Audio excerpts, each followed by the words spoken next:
y'all, it's Alicia and welcome back to Alicia's Crafty Hoplop. I'm wearing the glasses in case there's anything in here that I need to be able to read because that was funny. Like Orm looked like Crafty Yoga. I don't know. This is from Crafty Michelle in the UK. And you all know I'm a big fan of her work, especially all of her like incredible card making and her pop-up cards. And I have several of them up in different locations just because I find them really inspiring. I also really love her paper mache and her sculptures. I love them, and I love her shadow boxes. And this paper is so beautiful. It's Stationery Lover since 1968. It's from Paper Chase, and I'm saving it because I love it. And I don't know what's in here. I don't know. I'm excited. Whenever Crafty Michelle sends something, you know it's going to blow you away. You made it for me.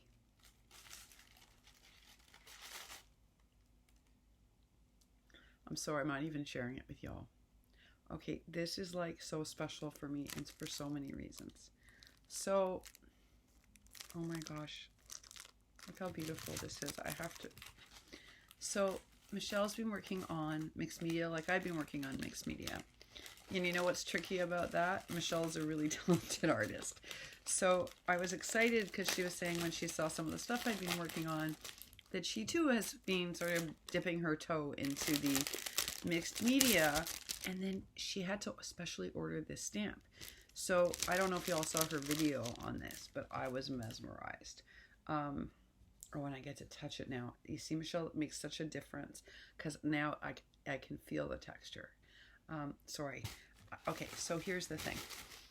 She really wanted this stamp, and I actually thought the stamp was the coolest thing ever, because I didn't realize why Michelle wanted it other than the fact that it was aesthetically beautiful. And it was like a very different way of doing Alice. And I thought the hands were very elegant in that vintage way.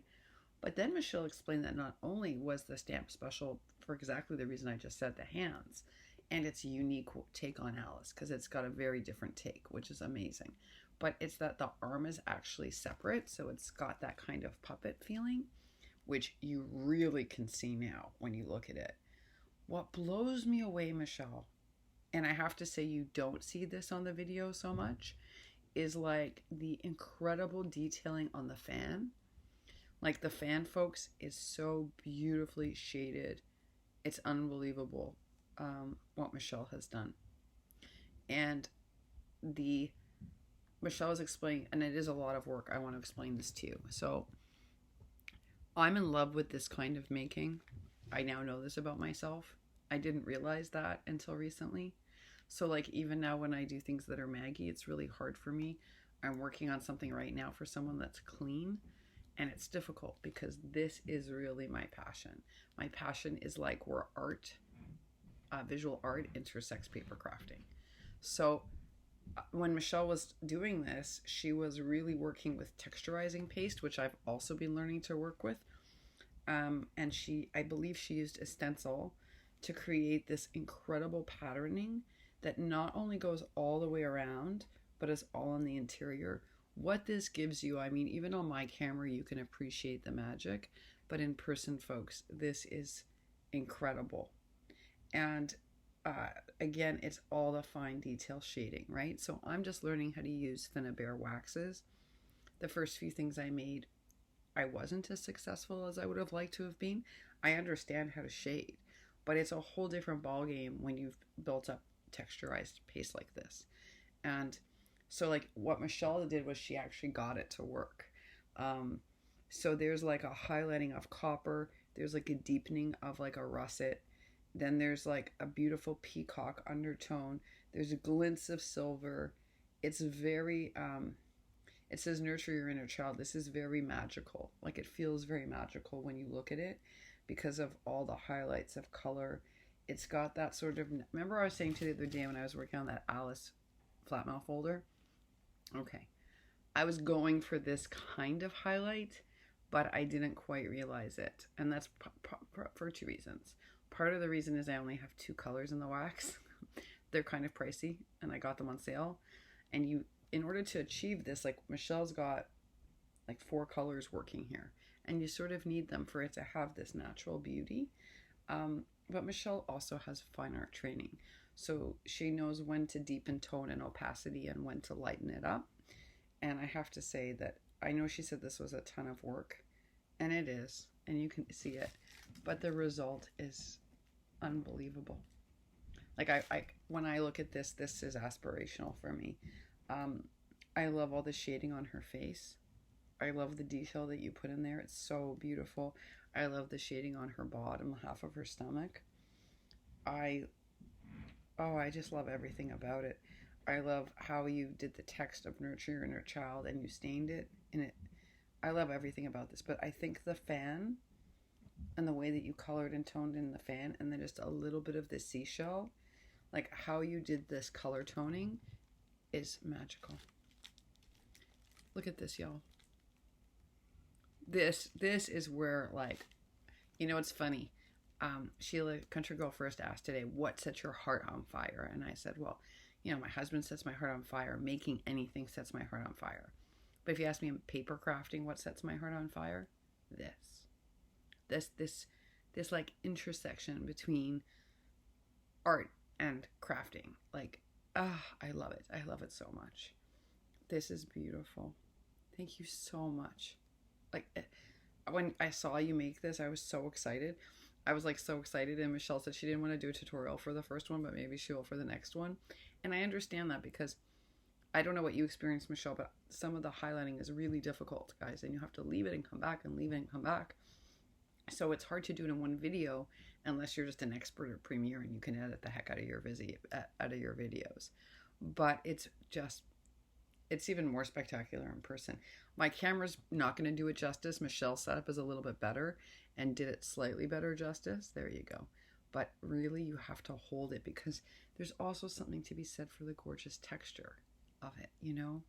Like when you touch it, it becomes something special.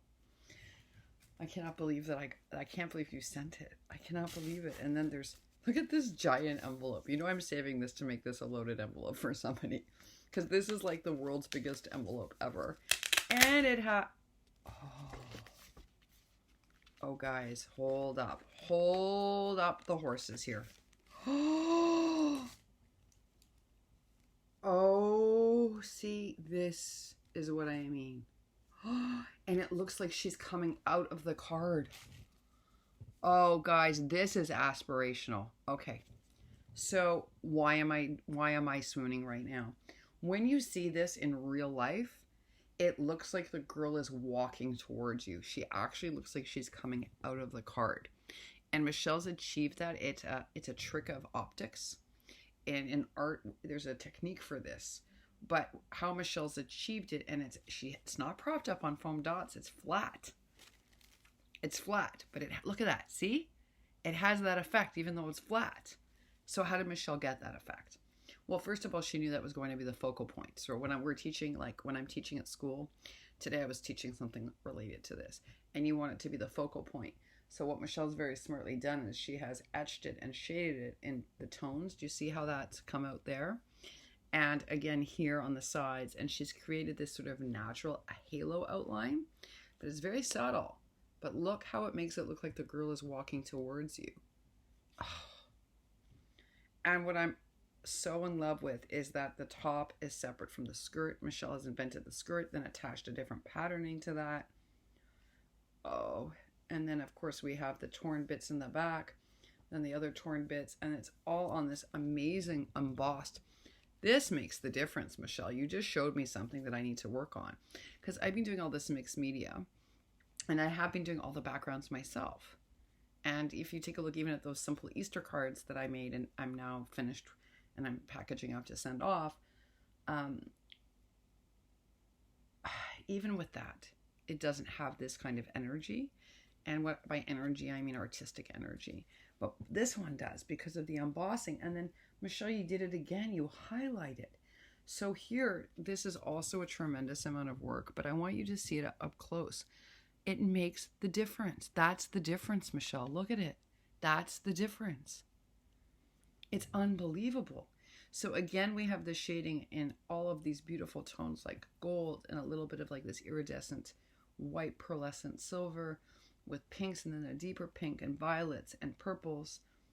And then again, we have another torn piece here. And then a single dream is more powerful than 1,000 realities. And you didn't even need to really it is propped up, so it's thicker, but it's not up on chipboard. I mean, this looks like it is. Where would you ever find a card this beautiful? Sorry, Papyrus. There's a reason that, you know, your cards are not that spectacular. This is unbelievable. It's an unbelievable card. Oh. Oh, it's a beautiful note. But the card, they're both so beautiful, but I'm mesmerized. Oh, I'm so mesmerized, Michelle. Every time I hold a Crafty Michelle Innovation, oh, no! I did love the one you made so much last year. Do you see what this is? Oh my gosh, no wonder you... Michelle wrapped it. I had to take it out of the... I'll show you. So before I opened the video, I carefully took it out of this incredible wrapping, which was a really smart way to send something overseas. And you just gave me a really good idea for something that I'm doing, actually.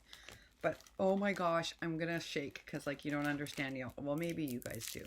Alice in Wonderland is by far my favorite storybook character. So, and Crafty Michelle is also seemingly obsessed with Alice in Wonderland.